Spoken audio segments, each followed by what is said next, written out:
a special emergency edition, I guess special shorthanded version of the Rutgers Rant podcast. As I said, I'm James Cratch.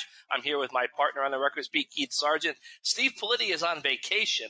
So, but well, what else Sarge, is new? What else is new? Right? What else is new? I mean, he lives the life of Politti out there. I mean, I think he might be in Spain with the basketball team. I think that might be, although I don't think he's actually doing any work. I think he might have just taken a free trip on the company's dime and said that he was going to cover the team, but we haven't seen any coverage, so who knows? Well, actually, I think Steve is actually playing power forward for the teams Rutgers is playing. That makes sense. That makes perfect sense. Yep. I believe Steve's playing power forward. They've got like a 5.6, 5'6" shooting guard. It seems like Rutgers they're rolling over people in Spain, and I'm almost wondering, are they playing different teams, or is it just like the same 6 guys kind of follow them on the bus and put on a different colored T-shirt? So, just want to get that in. Of course, Rutgers in Spain, but football is the focus right now. And Sarge, the reason why I think we were going to wait till Politti got back because we're stronger together as a 3-man team, but felt we had to get on the podcast today because Tuesday, first practice, the media was allowed in after the open scrimmage on Saturday for Fan Appreciation Day, and we saw a little bit of movement, a big change at the quarterback position. So, let's just put the reader where we were, because they don't really have or the listener where we were, because they don't really have the access that we have. And so, we've both been covering a lot of football practices for a long time. And generally speaking, and I'm not trying to complain about my job, I love my job. And I do get that while I'm covering practice for those 2 hours or during the day, the majority of our listeners and the Rutgers fan base would trade positions in a heartbeat. Not complaining whatsoever. But let's face it, a lot of these practices, they're like gym class. It's like watching gym class for 2 hours. Rarely is there a day where you see anything that really is that noticeable. That is until today, which a couple days after the scrimmage, a scrimmage in which there was a lot of news that came up, namely, was this the day where McLane Carter had his breakthrough moment? I don't think there's anyone who witnessed that scrimmage who didn't think that McLane Carter outplayed Sitkowski, Artur Sitkowski during that scrimmage. Granted, it was with the second team, against the second team defense. But that being said, how would he respond on Tuesday? This was the first open availability for us to actually watch what was going on. I actually give credit, and it's going to sound a little weird because we only do get an hour of open availability, and a lot of times we don't see anything. We don't even see a meaningful pass. But in this instance, we saw 4 11-on-11 series, which is basically the equivalent of live practice. We saw 4 of them. 2 first team, 2 second team. And the news of the day, folks, was McLane Carter ran with the first team.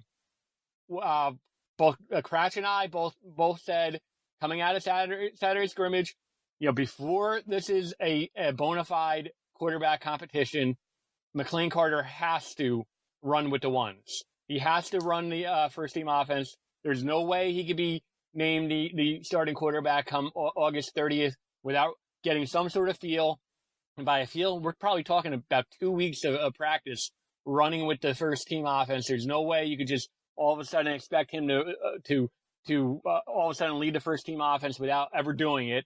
So until today, this was the first time we got a chance to see it, and he did great.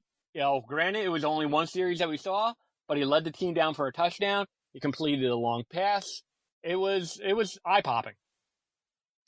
Yeah, and I think it was something that I kind of expected going in. I think it's something that the fan base is like this over the moon about. I don't think it's over yet. Like, I still think that not at all. The bottom line is that we're not at every practice, but our understanding is that McLane Carter hadn't worked with the ones much, if at all, prior to that scrimmage. So I still think that's a signal. Like the fact that Artur Sitkowski was working exclusively with the first team for the first half of training camp, I think they've had 12 practices, and I think they're gonna have 24. Basically, that goes to show you that McLane Carter was clearly the backup, the number 2 guy on the depth chart for most of this camp, and now he's getting work. But again, we weren't in there the whole time, so I don't think, was it a straight 50-50 split? Was it? I would assume it was probably more Art. So I think that it's early, but this at least is a sign that he's in the mix. I think before today, it was kind of hopes and dreams of fans who are frustrated by 1-11 and want to see a change, and they were excited by what they saw on Saturday at the scrimmage or heard about. Now it's a little bit real. One thing, I mean, you hit the nail on the head, and we'll talk about like the chances of each quarterback, whether our percentages have changed, in a minute. But let's just also put in context. Art Sitkowski was the first quarterback out. Like I said, there were 2 first-team series and 2 second-team series. So Art came out with the offense first. During the individual periods, he was the quarterback that started every drill. I still think, certainly Art, if anything, is a 50-50 split probably. That being said, and what do you think at this point? If I know I went into training camp, maybe even after the first week, thinking that it was probably an 85% chance I was going to be Sitkowski as a starter. Where are you at right now, James? If McLane Carter keeps on getting opportunities and looking the way he did on Saturday and then today and Tuesday, I would kind of lean toward him. I think, how about 53-47? 52-48. 52-48 Art. I was going to go 55-45 Art because I still think. Okay. And here's the thing. Okay. He was talking about a different player. If you remember on Saturday, we watched Manny Taylor move in for Nick Freeman at right guard for pretty much the second half of that scrimmage. And we pressed Chris Ash about it.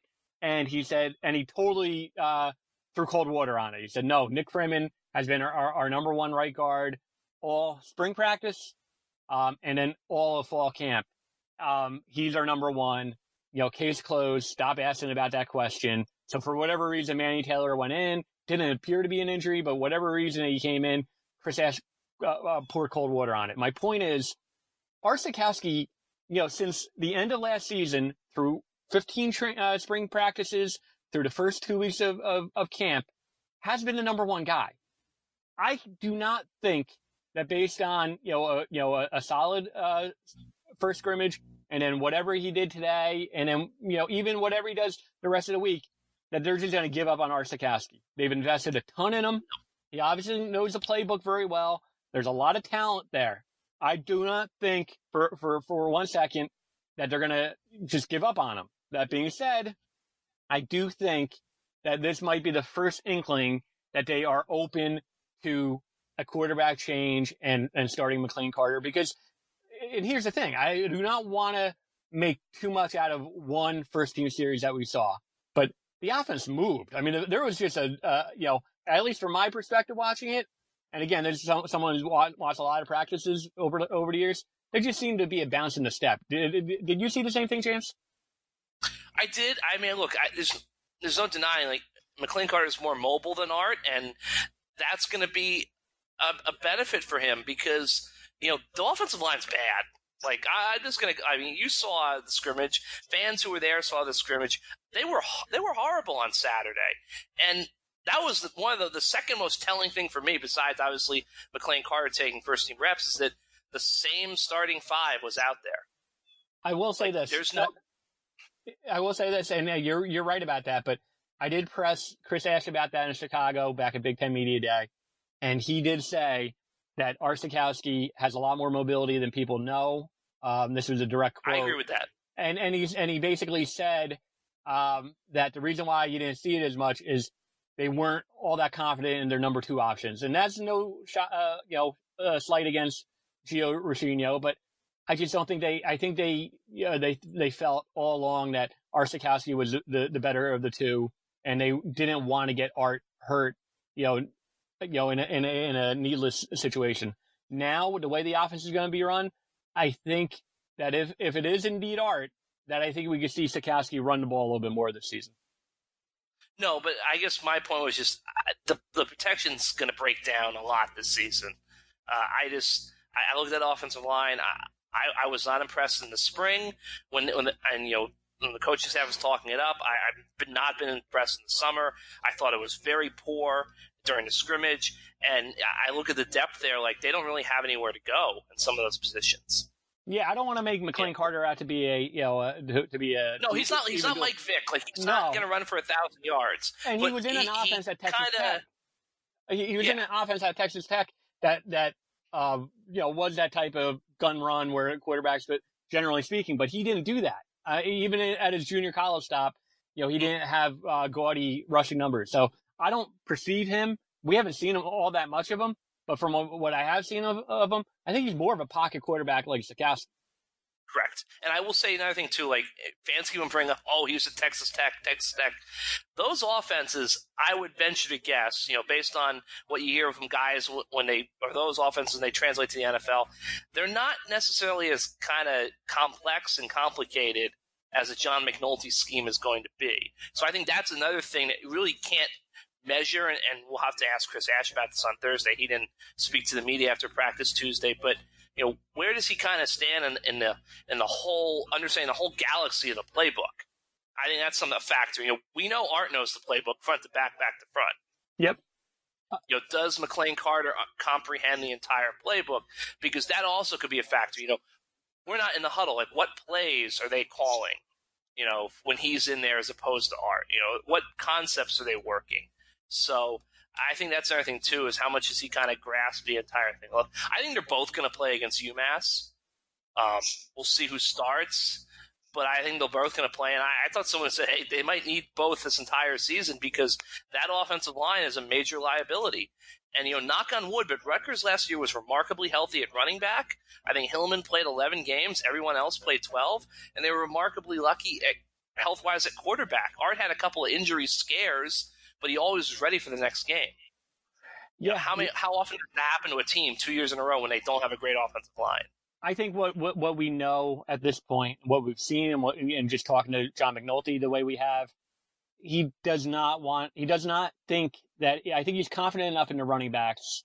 I think in his perfect world, he'd be running the ball close to 60% of the time. Now it has to be effective, right? And you need to keep defenses honest with some sort of passing attack. Otherwise, they're going to be stacking the box, kind of like they did a year ago. So they have to be effective at passing the ball. But in his ideal world, I think he's going to look for a game manager, the type of guy who's not going to beat you, maybe make a play or two. But I think they're going to play ball control. And, now I think a lot of fans will laugh at what I'm about to say, because you look at Sitkowski, 18 interceptions. But that being said, we haven't seen a whole rash of interceptions at this point from the limited amount of times that we do see. And, if we take McNulty and Ash at their word, they think that he's cut down on his turnovers, his mistakes, throughout the offseason. Could Sitkowski be the guy who's more the game manager, or is McLane Carter more, an older guy? Could he be the game manager? But either way, I don't think John McNulty's looking for, like you said, a Michael Vick, or a guy who's going to throw for 4,000 yards. In an ideal world, I think he signed up for 2,200 and 12 touchdowns and maybe 8 interceptions in an ideal world, maybe a little bit more touchdowns. Exactly. I think that's the other kind of thing that's kind of hard to quantify right now is going into training camp. I thought McLane Carter had to be sensational and Art had to bomb in order for him to pass Art. Now my question is, if Art is steady and consistent and just kind of, game manager level, he cuts down the turnovers, but he doesn't do anything spectacular, and McLane Carter does really well, does the tie still go to Art? Does the neutral stance still go to Art? That's, I think, something we're going to have to learn in the next couple of weeks, next week to 10 days, when we get to that point where Ash is about to make his announcement. All along, I thought, again, back when I was thinking Sitkowski 80%, and now I'm even at 55%, so I still think it'll be Art on, to start UMass, until I see different. But that being said, I think he gets two games. I think, UMass, everyone expects them to win. Everyone expects the offense to look good. The following week is at Iowa. If he, has a terrible game against Iowa, a so-so game against UMass, does that give the coaching staff, does that give them pause? And maybe with 2 weeks to prepare, remember they have a bye in between Iowa and Boston College, a pivotal week 4 matchup, maybe the biggest game in the Chris Ash era, where you just can't afford to fool around. Does that make them think maybe we have 2 weeks to prepare McLane Carter for the starting role? All along, I've thought that was going to be Art. He gets 2 games, and again, I think at this point, I still am leaning toward Art until I see different. But who knows? At this point, anything can happen. It's the first time we've seen all summer, an inkling, of a quarterback competition. There is no maybe. That Boston College game is the biggest game of Chris Ash era. It is the fork in the road for the season. It is the fork in the road, in my opinion, for his tenure. What way are they going to go? Because if they, even if they lose to Iowa, I'm just going to assume they're going to beat UMass. Even if they lose to Iowa, if they come home and they beat BC, you're 2-1. You're probably, you're going to be 2-2 because you're going to go to Michigan the next week. But still, when they come back for that Maryland game, I think October 5th, you're going to have people in the stands. You're going to have excitement. You're going to have buzz. That Boston College game is, first off, it'd be a signature win, which is what Pat Hobbs told us in Chicago he wants the team to have this year. He specifically mentioned, Pikel went out and beat Ohio State. He went out at Iowa.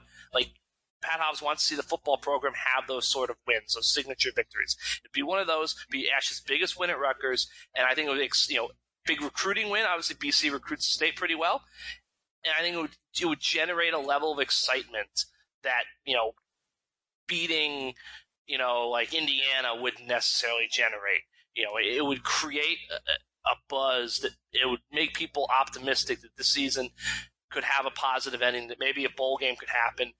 They can be competitive down the stretch. I think it would start to bring people back who maybe have drifted away from the program. But if you lose to BC, you're 1-2, looking at 1-3 in the face, and then I think you're coming home to the next biggest game is that Maryland game, because I think if you fall to 1-4, the wheels are kind of off the wagon there, and it doesn't look like it's going to have any chance to really turn around. So that BC game, I don't think there's any maybe about it. I think that's the biggest game Chris Ash will ever coach at Rutgers, at least for now.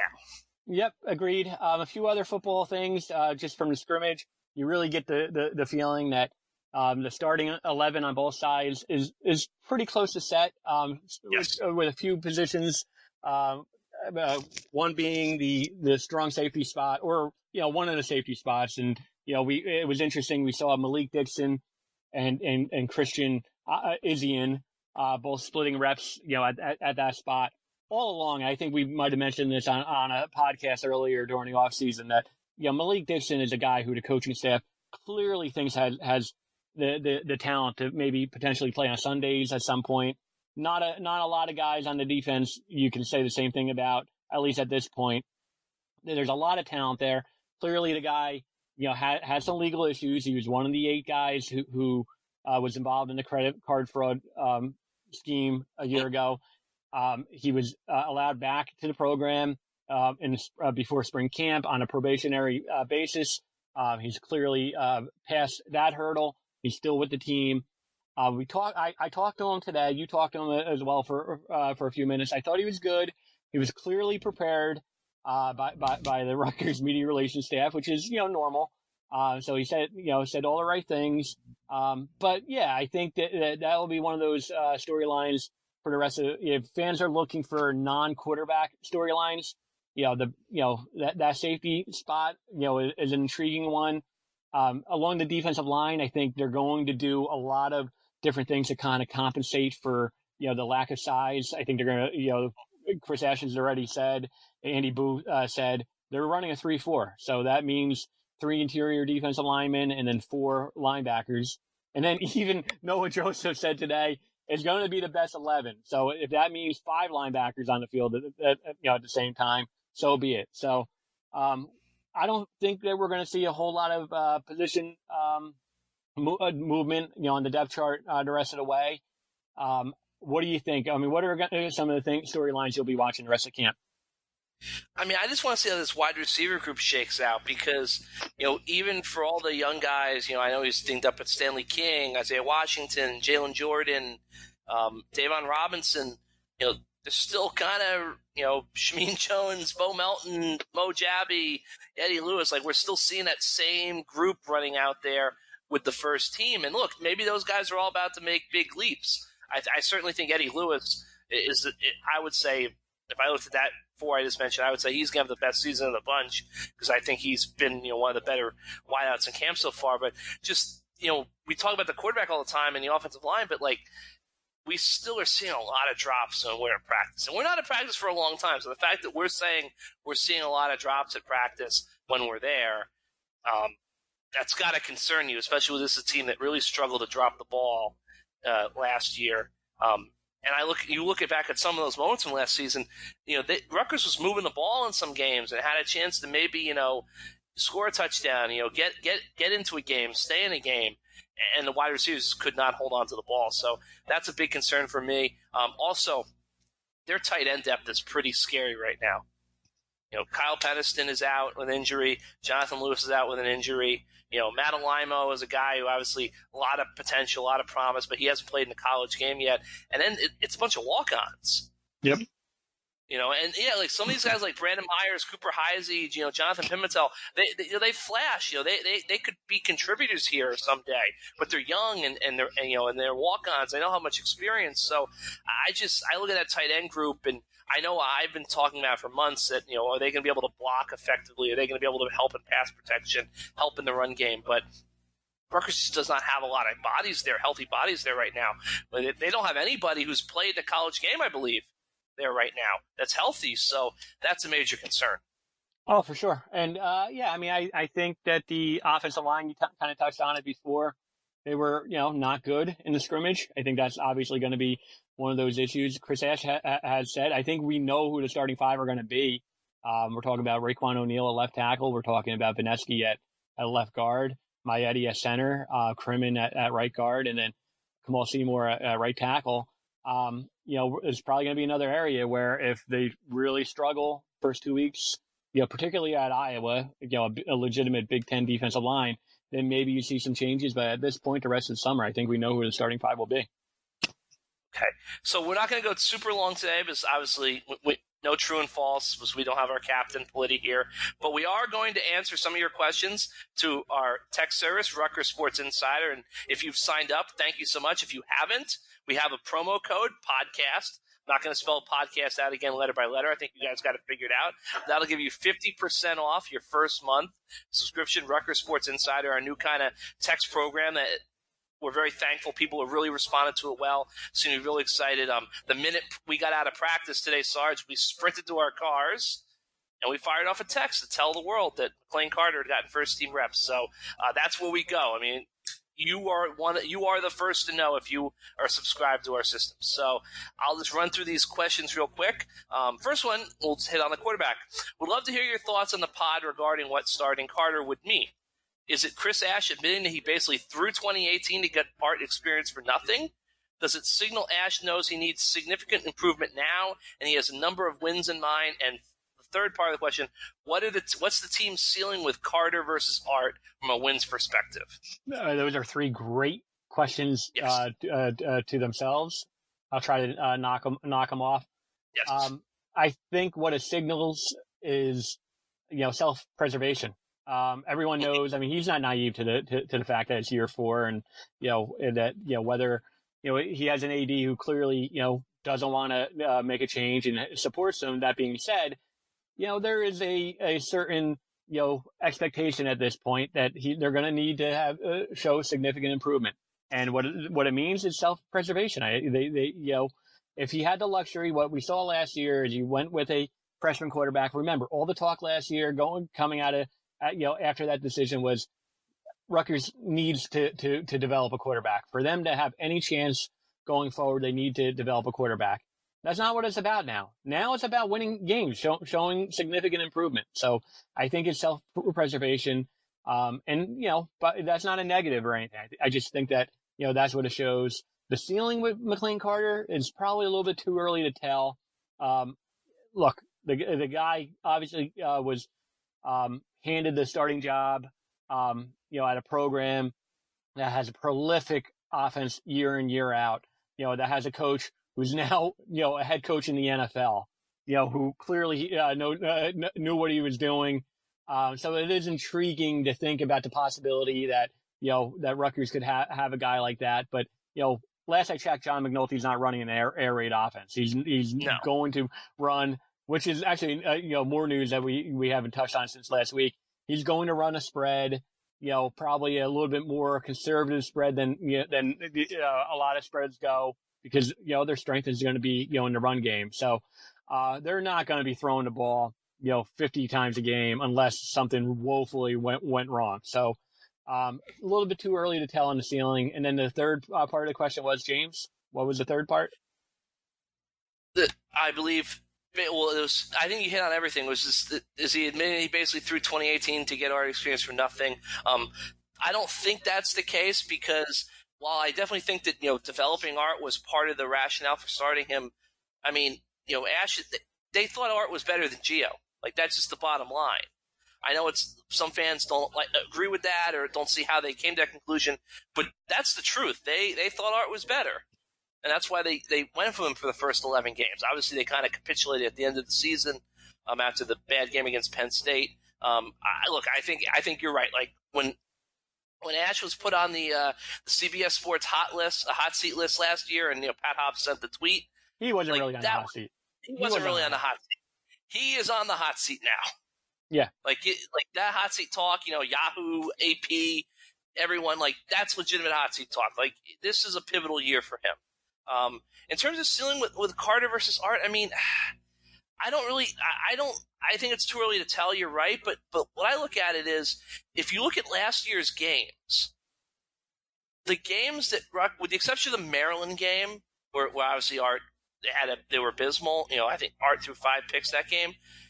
The games that you would have said, like, were toss-ups for Rutgers, like, obviously Art didn't play against Michigan, but, like, Illinois, Indiana, even Buffalo for that matter, like, Art didn't have game-wrecking performances. I would say Maryland and Kansas were the two where that was a massive part of the defeat. But, Art was pretty solid, Northwestern even. So I don't really know. It's not like you can look at all of Rutgers' losses and games they should have been competitive in last year and say that the defeat was a direct result of Art, having a abysmal day. So I don't know how much it changes the ceiling, just because I think this team has so many more issues beyond quarterback. And the biggest issue they have, in my opinion, is the offensive line, which directly impacts how the quarterback can perform. Agreed. So, so I would say it's a little early. I mean, I'll be honest, like, we'll make our final predictions right before the season starts, but I don't see a bowl team, and I don't see a team that's going to get to 5 wins either. 2 to 4. I mean, I'd say it's in that range. I haven't decided where I'm going to land, but I don't think that it's not like McLane Carter makes this a 7-win team just by his presence. I don't think we know enough about the guy. I mean, remember, McLane Carter hasn't played much in his college career. Art has played significantly more snaps than him in college. So that's just one thing you got to keep in mind. All right, second question. Let me scroll up here. Do you get the sense there's a different vibe with this year's team? More cohesiveness, less friction. And perhaps that's because the team was more split last year between Flood guys and Ash guys. Putting talent aside, just attitude and belief in each other. Yes, totally. And I'll give Ash a lot of credit, in this area, because he did name captains, at the end of the spring camp, which is the first time that he had ever done it. First time I could remember any Rutgers coach doing it in a long, long time. And he did part of the reason why was to develop that culture and that chemistry and have 4 guys and who he knew could rally the guys, 4 guys who are, clearly, have emerged as pretty good leaders so far. I think they've instilled the culture of embracing, maybe not embracing, but like not shying away from 1-11 and understanding that, it is what it is. One of the key phrases we've heard all summer long is 1% improvement. Whatever that means. I don't know if there's enough percentage, between now and week 4 against Michigan to really help, win that game. But I just think I talked to Damon Hayes for almost 10 minutes today, And you just sense it. There's a lot more confidence. I think, some of the new coaches, the coaching changes have helped. You just see, a different vibe in training camp right now. No, I agree. I will say this, though. I think culture and cohesiveness, obviously they've done a lot of those team building exercises, Navy SEALs, State Police barracks down Seagirt. That's always a narrative for me where we either talk about that when they're at the bowl game or we don't really think about it because, they didn't win a bunch of games. I think that's something that is important, obviously, but you don't really feel that real full impact until they actually get over the hump. And then it becomes kind of an important thing for a season. That's just me, but I do agree that there seems to be a little more cohesiveness this year. And that's a credit to Ash. I mean, give it Chris Ash this. Like, he has evolved in a lot of ways. I wish he'd evolve a little bit more on media access and opening things up to the fan base. But he has evolved and made changes in a lot of things that he's done since he first got the job. He has made an effort, I think, clearly, to try to shake things up and fix things when things seem awry. All right. Let me just look right here. Let me just refresh our Rutgers Sports Insider page very quickly and make sure I'm not missing anything. Okay. So last two questions. Back to the offense. Will spreading the offense out, as it appears we are this season, as you mentioned, Sarge, hide some of the offensive line deficiencies? And in a perfect world, wouldn't starting Carter make more sense with a deficient O-line since he is the better scrambler, give or take, and played in a Power 5 spread system? This would give Art a redshirt year to grow and let the game slow down further for him. Yeah, I don't know. I think the whole notion that Carter is more fleet-footed or more of a dual threat, I can't say that right now because, the proof, is not from – you haven't seen that from his junior college experience or certainly nothing at Texas Tech. I can't say that he's, a better athlete or more fleet-footed. Remember, Artur Sitkowski ran at Old Bridge High School, ran a spread system. Remember that it's not like he didn't have experience in the spread. That being said, the first part of the question, does it make up for the deficiencies, on the offensive line? It could. I talked to Jerry DiNardo about it. I think he thinks, it will. I think that he thinks that, the scheme, can make up for it. I'll take him at his word when he says that. I think he's very high.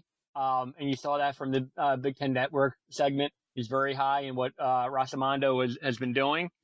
I think that it can only help because, John McNulty has said a few times that they were handcuffed in a lot of what he wanted to do playbook wise by the inability of the offensive line to really protect for the quarterback.